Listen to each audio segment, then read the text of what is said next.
क्या लाई है तू आज? वही बैंगन की सब्जी और रोटियां। वाह, तेरी मम्मी कितनी टेस्टी सब्जी बनाती है ना। तेरा टिफिन मुझे दे दे। रुक, रोज रोज मेरी बैंगन की सब्जी और रोटी क्यों खाती है? क्यों खाती हूँ क्या मतलब, मुझे टेस्टी लगती है। ले, तू मेरा टिफिन खा ले। क्या लाई है तू आज? मुझे नहीं पता, खुद खोल के देख ले। वाह, पनीर के पराठे। आना, दोनों मिलकर खाते हैं।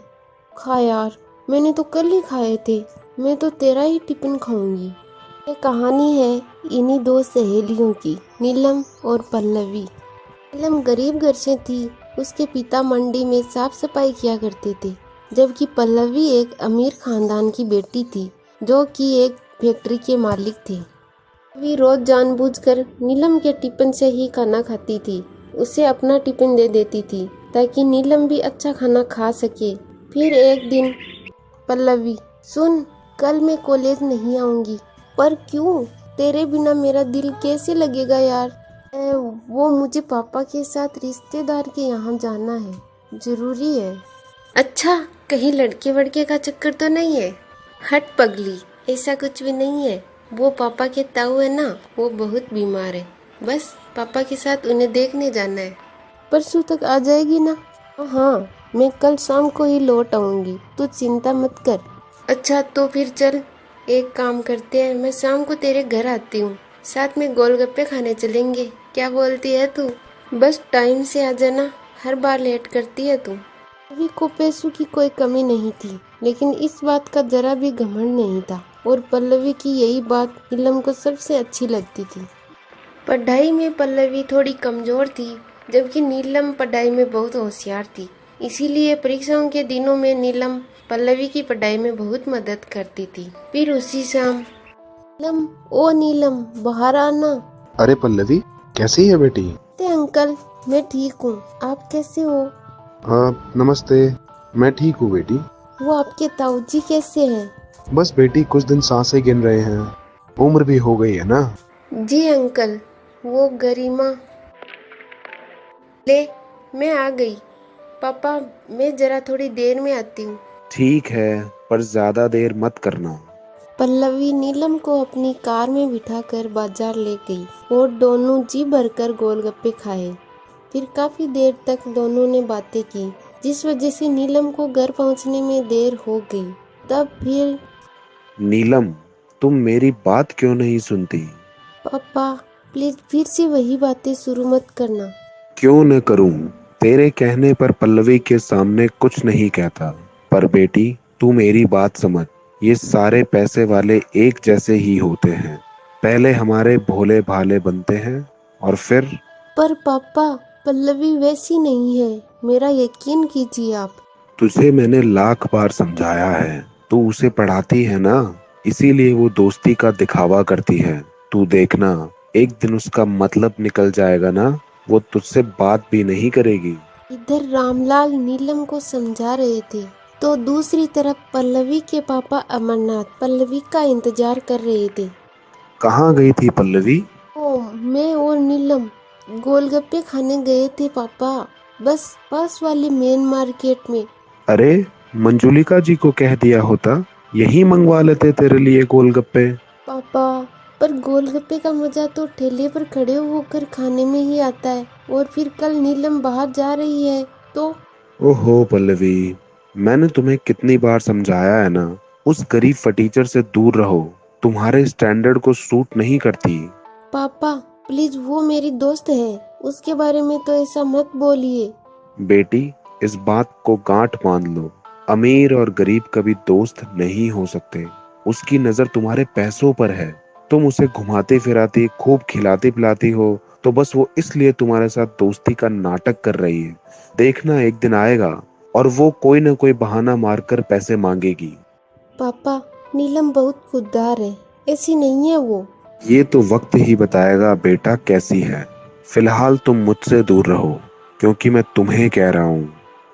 भी गुस्से में वहां से चली गई।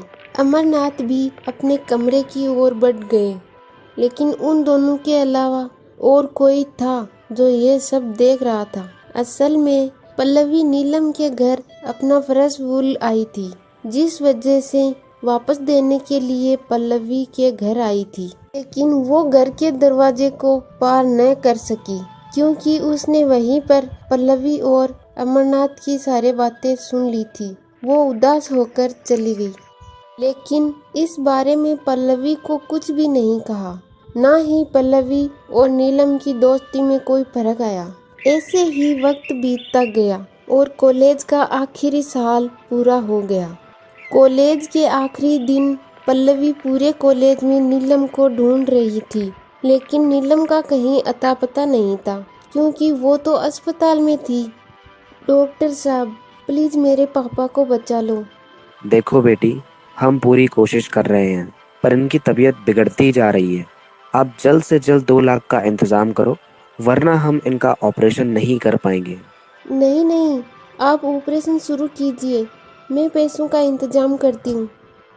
नीलम अपने रिश्तेदारों और पड़ोसियों से कुछ मदद मांगती है, लेकिन सभी ने हाथ खड़े कर दिए। नीलम ने सोच लिया था अब वो अपना मकान गिरवी रखेगी और पैसों का इंतजाम करेगी। तभी उसे पल्लवी का ख्याल आया। हाँ, ओहो, पल्लवी को कुछ बताया ही नहीं, वो मुझे ढूंढ रही होगी। ऐसा करती हूँ, एक बार उससे मिल लेती हूँ और सारी बातें बता देती हूँ। हो सकता है मकान गिरवी रखवाने में कुछ मदद कर सके। यह सोचकर पल्लवी नीलम के घर पहुंची तो वहाँ उसके सामने अमरनाथ से मिलना हुआ। तो बताओ क्या बात हुई? अंकल जी, वो मुझे पल्लवी से मिलना है। वो अपने मामा के घर चली गई है, अब वो वहीं रहेगी, तो तुम्हें उन्हें ढूंढने और मिलने की कोशिश करने की कोई जरूरत नहीं है, समझी तुम? वो तुमसे कोई वास्ता नहीं रखना चाहती, समझी तू? ये बात सुनकर नीलम को बहुत बड़ा झटका लगा और उसे अपने पिता की कही बातें याद आने लगी। तू उसे पढ़ाती है ना, इसीलिए वो तुझसे दोस्ती का दिखावा करती है। तू देखना, एक दिन जब उसका मतलब निकल जाएगा ना, वो तुझसे कभी बात भी नहीं करेगी। नीलम को लगा कि उसके पापा सही थे। पल्लवी ने कभी अपना दोस्त माना ही नहीं था, इसीलिए वो तो बिना कुछ कहे वहाँ से चली गई। ये क्या किया पल्लवी, लगता है मैं तेरे दोस्ती के लायक हूँ ही नहीं, है ना?